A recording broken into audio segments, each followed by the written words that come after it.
Hello, clever people, and welcome to my review of Solo, a Star Wars Story. So Solo, a Star Wars Story is the second anthology film and the fourth Star Wars film from the recent Disney contract, where basically Disney was given the rights to Lucasfilm and they could create their own Star Wars films. In 2015, you came out with The Force Awakens, 2016 was Rogue One, 2017 The Last Jedi. So now, 6 months before they usually come out, we have another Star Wars movie in May, which is Solo. And this film, starring Alden Ehrenreich, Woody Harrelson, Donald Glover, Emily Clarke, and many others, follows the story of a young Han Solo at about, I think, 20 or so, basically right once he's turned into an adult, and it's just following him on his adventures as he runs with different smugglers, as he gets involved with different crime places, and he's all doing it for the goal of going back to his homeland and trying to find his lost girlfriend by the name of Kira, who he lost many years ago when being separated while they were trying to actually get away from being on the planet due to the invasion of basically like the police force that were trying to hunt him down.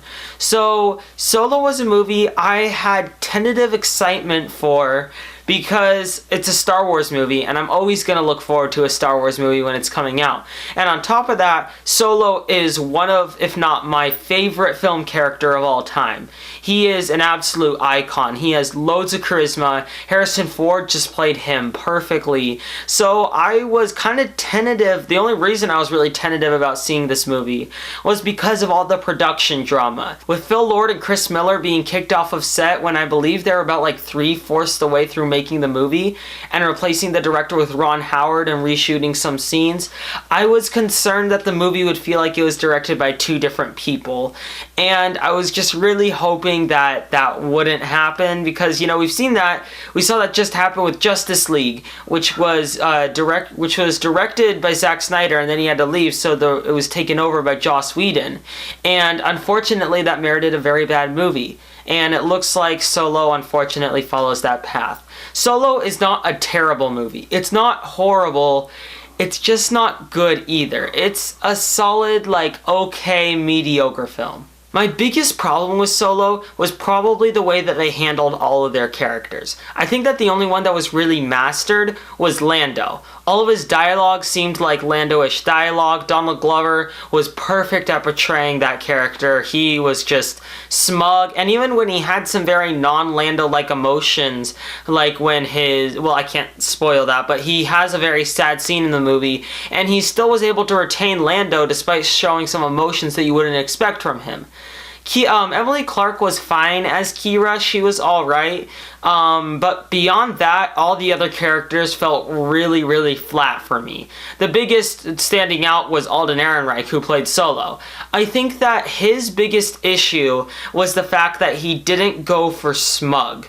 The entire time he was acting like, not a little boy, but he was acting innocent, and he was just excitedly walking up and doing things, and then he would be, betrayed or something like that, or something would go wrong, and he didn't know how to handle it, and he never really had charisma, and he never really had that smooth tone to him that really is the reason Han Solo is such an icon.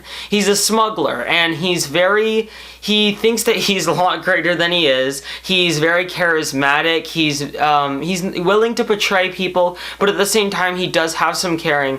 Alden Ehrenreich portrayed none of this. He portrayed what felt like a very two-dimensional character, which was really unfortunate. But the biggest issue character-wise is the lack of development. The thing is, they do develop Solo a bit more, but the only true development that they do for him is solving certain ways that he becomes Solo. So what I mean by that is that they'll reveal where he got his blaster from, or they'll reveal other things like that throughout the movie, or they'll, reveal where he came from and what his early years were like, but that wasn't really developing the character, because throughout this entire movie, it doesn't really feel like Solo ever goes through a change.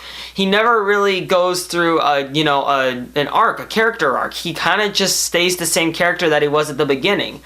And unfortunately, I wasn't invested in Solo in this movie for that very reason. Same thing happened with Lando, and with all the new characters, they just expected you to immediately be invested in Solo and Chewie and Lando, so they didn't develop any of the rest of them. I thought at the beginning of the movie that the smuggling group that he got with would be fully developed, but they aren't. You don't get a whole lot of knowledge into who they are or why they're doing what they're doing, and it just kind of felt like a waste because you really could have made a very strong, great Solo movie, but unfortunately that's not what we got. When you're trying to make a prequel and you're trying to show characters that have already been established in new ways, you really do need to try to validate the reason that you exist. You can't just go through certain things that we already know about the characters or show ways that they became the characters who they are. We need to see a completely different side to them and learn something new about them to the point that we can be invested in them even though we have already seen them on screen. And unfortunately,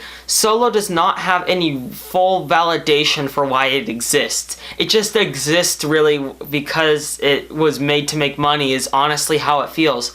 And that's really, really unfortunate. I wanted this movie to work out so badly, but they honestly just undid too many things that made Solo great. And a lot of those things are spoilery things, but he honestly the movie did really ruin a lot of things that you look forward to, that you look, when you're looking into the originals or even The Force Awakens and you see certain things about his character, you realize that they don't make much sense, or, that when they introduced him in the new movie, that he does something that never happens in the other movies, and it just kind of feels unnecessary to bring in. I feel like I might be being too harsh on this movie because there is some fun to be had.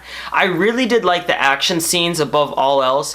They were extremely entertaining and really well done. And there was an overall general fun vibe to the movie. And I think the sets are really cool looking. The CGI was great. The costumes, technically, it's a really great looking movie, even though it is a bit dark at times. But I can't really remember a whole lot about Solo, which is really unfortunate. I really wanted this movie to stand out as, even if a Star Wars movie goes through a lot of problems in production, it can still turn out being fun and entertaining. And really, all I wanted from this movie was light entertainment, something just kind of like an adventure movie to watch, and I really wanted the camaraderie to work, and I wanted everything to just be fun. But unfortunately, Solo has a struggle with even that, which is very surprising and very hard to deal with. I will give Solo a 5 out of 10. Alright, that concludes my review for Solo. So, what are your thoughts on this film, or what do you think of Han Solo as a character? Comment in the comment section below and let me know. I'm Robert Burke, and this has been The Clever Critics. Goodbye.